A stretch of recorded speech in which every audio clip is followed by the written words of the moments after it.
So there you go. Let's just, you got there? White sperm, little y, black sperm, big Y, dominant. Okay?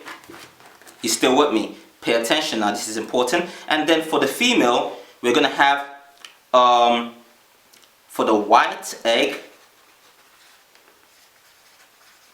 we're going to have a small x. And for the black egg, pardon me, Slovakia, for the black egg, we're going to have a big X. Big for dominant. And small for recessive. Okay? So that's what we have so far. Okay, let's just make sure that that's all covered. And then you can see it. Should zoom out to zoom in. Alright. So small y. So white sperm. Big Y, black sperm. Small x, recessive. I'm breaking down slowly so that for those of you that are into science, you can see it and it makes sense to you when I start doing the crosses. It's a simple cross. We're not going to do anything complicated. Okay? White egg, black egg, dominant, big. The black egg is a dominant big X. The white egg is a small x. This is the female, right? The females are the ones that have the eggs. Okay, so don't get it confused. Sperm, man, egg, female. Okay, so now let's cross. So, the question now that we brought out is, during the time of slavery, right, most of the men, the white men, were raping the sisters, right? And they were bringing out, so if the seed goes by the father, does that mean what percentage of our people, how do we determine who's who? How do we determine who's of the seed of the serpent, which is the white man, or who is the seed of the man, who is the seed of Jacob, who is our people? Okay, because this is very important, because in Revelation 11 it says not to measure the Gentiles, to measure our people. So this is very important for us to find this out now. Okay, and then afterwards, when we've dealt all of this, we're going to go into some sources, right, that's going to reveal how we can actually trace this, okay, and why it's very important, and then we'll go to the scriptures. Okay, right, so we're going to start off with a white man raping a black woman. So white man, you remember what the white man's thing is? A white sperm, what is that? Recessive, there you go. Small y. So we're just going to put a tiny small y, which represents that recessive mutant gene that the white man has. So white sperm mixes up with a big X, right, which represents that dominant African queen. Okay, so when you bring that together,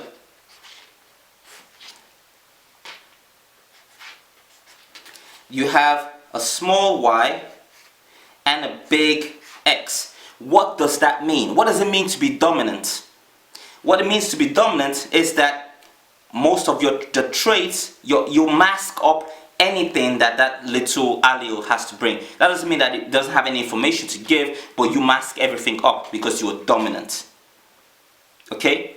So it's like someone comes into the room and they're like the loudest, and you got someone trying to talk and they're talking, but no one can hear them because they're drowned in by the guy that's dominant in the room. That's exactly what our genes do. So that's why you can have, if your white man mixes up with a black woman, the children are going to come out black because of the dominant gene. Okay, so that's the reason why they do all of this, the war on us, because they're trying to prevent genetic annihilation. Because anything that is touched, once they touch us, their race is already polluted. They're in the state of, if their race was just left naturally, they'll be extinct in just a few generations. In 3 generations specifically, according to the scriptures. Right, in Deuteronomy 23:8, it tells you, the children of Edom that are taken in will be able to come into the congregation in the 3rd generation. It takes 3 generations to cleanse the seed. Okay, right. So we have here a small y and a big X. Now let's find out what that means in terms of, does that mean now that X being dominant now means that that person right, is a child of Yasharala? Of course not.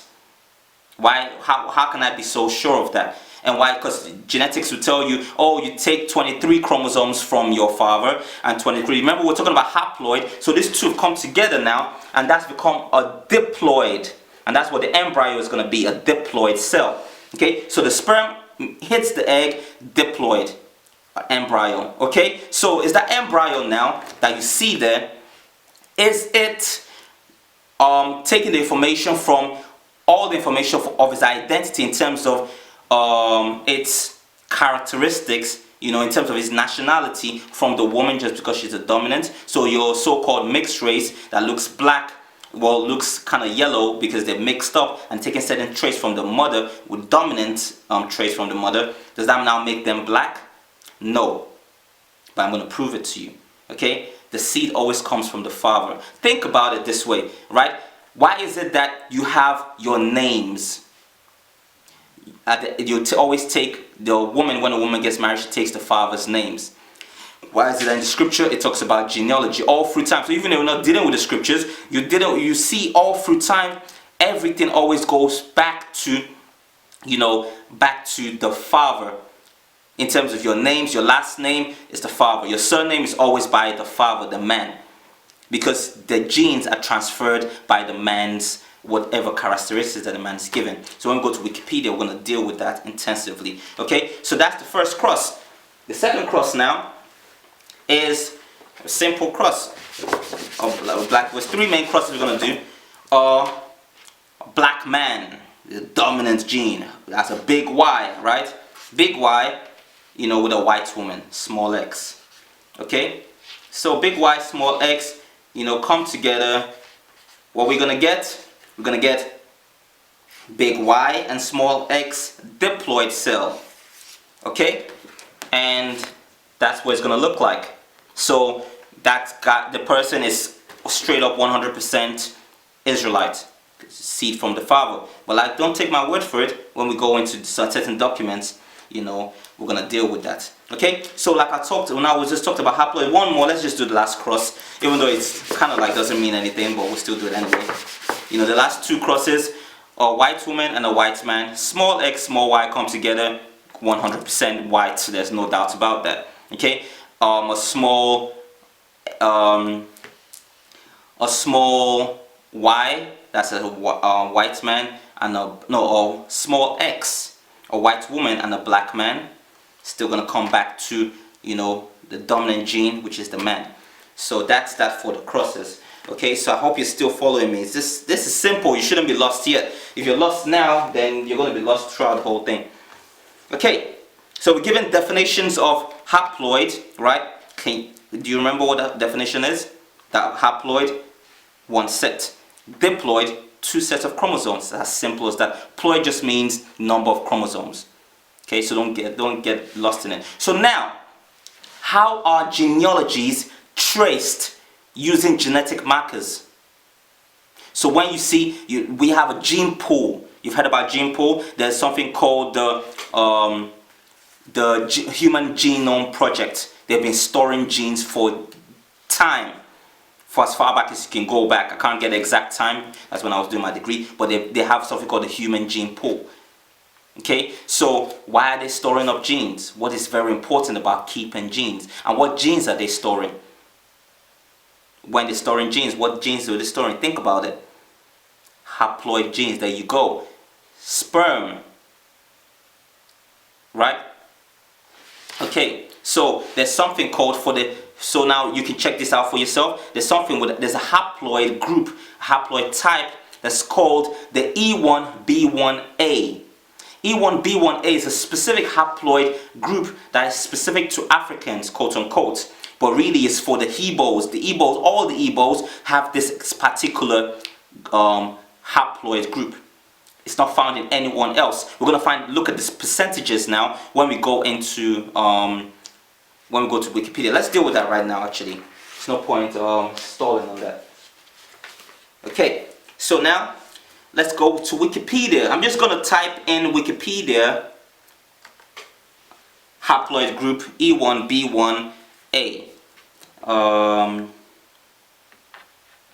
Okay, so haploid group, Wikipedia, I'll read. In human genetics, haploid group EV38 is a human Y chromosome DNA haploid group. Y chromosome. What are Y chromosomes again? Y chromosomes are what determines if you're a male. If you don't have a Y chromosome, you cannot be a male. If you have two X's, guess what? You're a woman.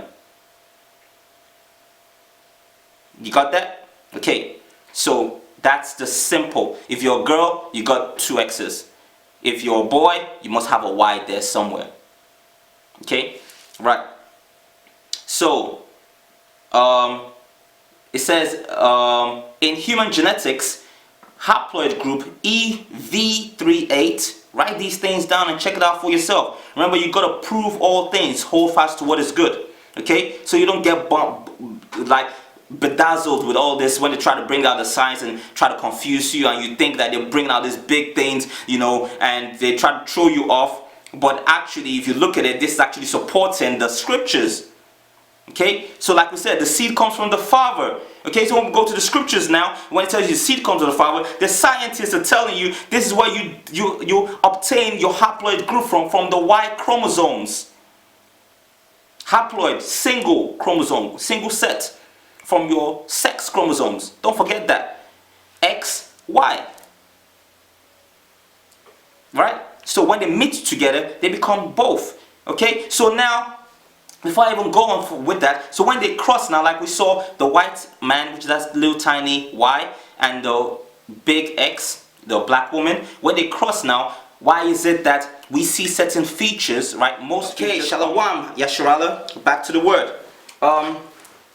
Yeah, like I said before the video cut out, this is the book you need to get. The Atlas of the Transatlantic Slave Trade. So I'm going to, before I even read, I was reading on Wikipedia, okay, about the haploid group. You know, E1B1A, which is the specific haploid group for the Hebos, which I am. I'm a Hebo, okay, which is corruption of the word Hebrew, okay. So when you look at the Transatlantic Slave Trade database, right, I have it right here. It tells you, this is a database. I have the whole database. You can download the database. It's just that people don't look into these things, right? This is a whole database. It tells you where they took the slaves from, right? Hebo, right? E-B-O-O. So when you see Ebola, La in Hebrew means no. So no Hebos, basically. That's why they're making Ebola, to kill our people in Africa. I have a book called Emerging Viruses, AIDS, and Ebola. There's something called Strecker's Memorandum. Check it out. It tells you, breaks down how AIDS was made strategically to kill black people. AIDS and Ebola. Okay, so this is what they use their genetics for and their science for. It's not to improve mankind, to destroy you, to destroy Yasharala from the face of the earth. Because they know that if they leave you in, it's already in us to rule. Okay, so they need to keep us asleep. Right, if you look at the names, Enya, E-N-Y-A-H, Enya, I-N-Y-A-H, Yahoo, Y-A-H-O, Akanya, A-H-K-A-Y-A-H. This is all the names, you know, like all the names have Ya at the end, Ya, Ahaya, right? And where were they taking them from? Hebo, E-B-O-O-H-E-B-O, Hebo. Before they called it Igbo, I-B-O or I-G-B-O.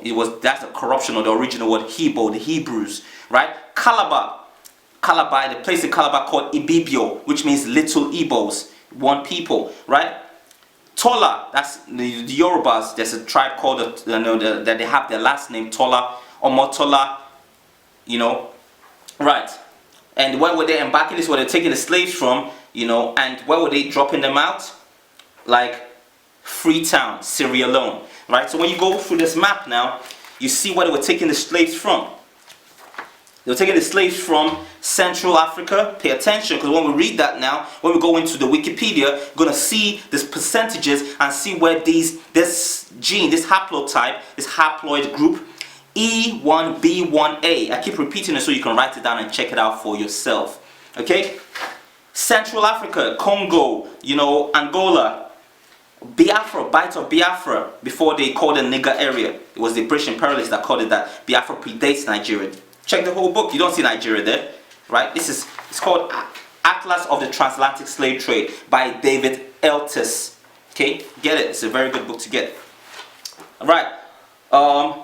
The Wind Coast, the Slave Coast, which was now called Ivory Coast, Gold Coast, Ghana, right?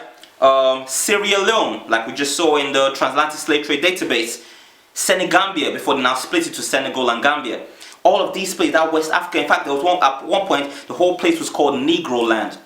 Negro in Spanish and Portuguese just means black. All they need to call black people, right? Call a set of people black in a region full of black people. They tell you, even in the scholars tell you in the Xenophon Bible Dictionary, the definition of Ham. The youngest son of Noah, probably born about 96 years before the flood, and one of the 8th persons to live through the flood. He became a progenitor, the father. Why would they say the father, not the mother?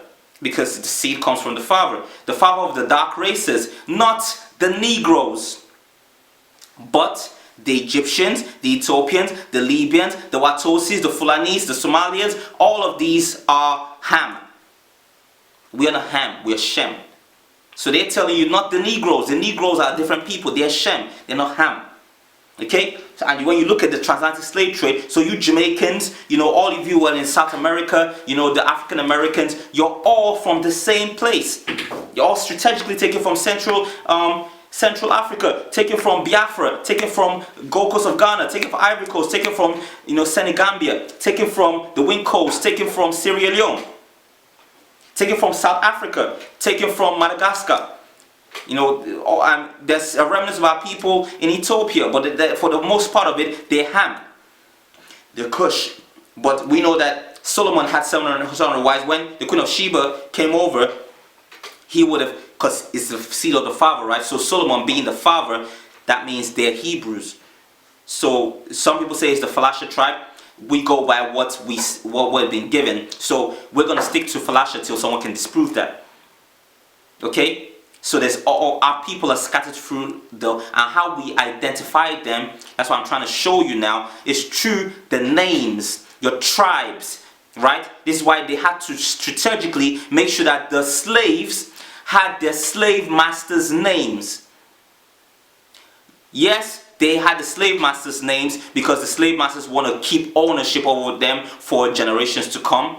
But it's deeper than that. These people were planning their stuff. Slavery was just a tool to implement the grand design, which was the complete eradication of their main threat, which were the Negroes. Okay, so they needed to put their name on the Negro. So when the time comes, when what they've done, right? When that spell they've cast on us is actually when we're waking up from it. We cannot trace our heritage anymore, because how do you know what tribe you come from? Most of the times, like I said, my name is Nna. Straight away, it's a family. So by that, I can actually trace my family all the way from generation to generation. That's why you see in the book of Matthew, it starts off with genealogy. All through the scriptures, always starts off with this family, this person begat this person, and begat this person, and it's always the men. It's the flow of the seed. That's why our Messiah, our Hamashiach, Yeshaya, comes from the loins, from the seed of David. Not from the seed of Bathsheba, from the seed of David. Okay, so we're going to deal with the scriptures afterwards, right? But let's just deal with the scientific fact. Okay, so get that book. But I'm going to read one thing from this book that shows you something beautiful. Okay, which verifies and it lines up with, because a lot of you African Americans, you Jamaicans and Caribbeans and West Indians, you have kind of like an anger towards your people, because you think that we sold you into slavery. No, it wasn't brothers selling brothers into slavery. It was the Africans selling their own people into, selling the people that came in 70 AD that fled into those regions into slavery. Okay, and those are the people that I mentioned to you. So we're hiding, just like how Yeshaya was hiding, Yahawasap, Joseph, and Mary were hiding in Egypt at that time.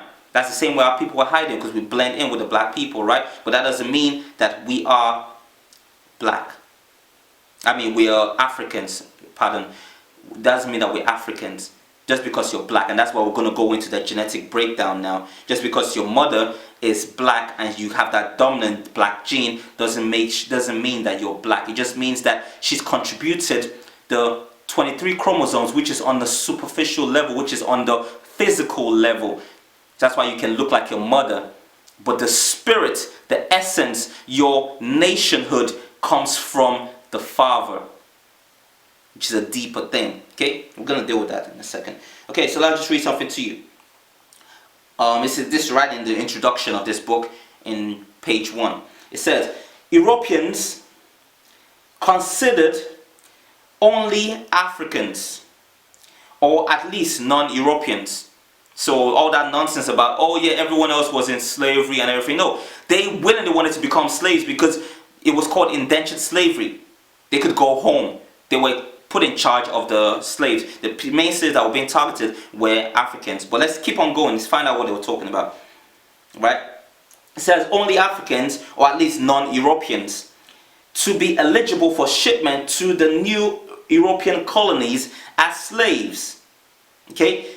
All societies had fairly clear idea of who, all societies, every last one of them. You want to look all through every single kingdom. They don't just take slaves randomly. They know who they're targeting when they're taking slaves. We're talking about to keep talking about the transatlantic slave trade, the trans-Saharan slave trade. You know, the Arabs were the ones that were heavily, putting us in slavery way before they taught the Greek slavery. You get what I'm saying? So there was already internal things going internally, right? Just for you Kemetic people, right? There was slavery going on before even the white man came. And it wasn't your own brother selling you to slavery. So get off that all Pan-Africanist nonsense and all African. The Africans are our enemies too. Okay. Let's keep going. It says all societies had a fairly clear idea of who could and could not be enslaved. Right? In early 1600s, African conceptions of eligibility embraced a small geographic area than the European concept did.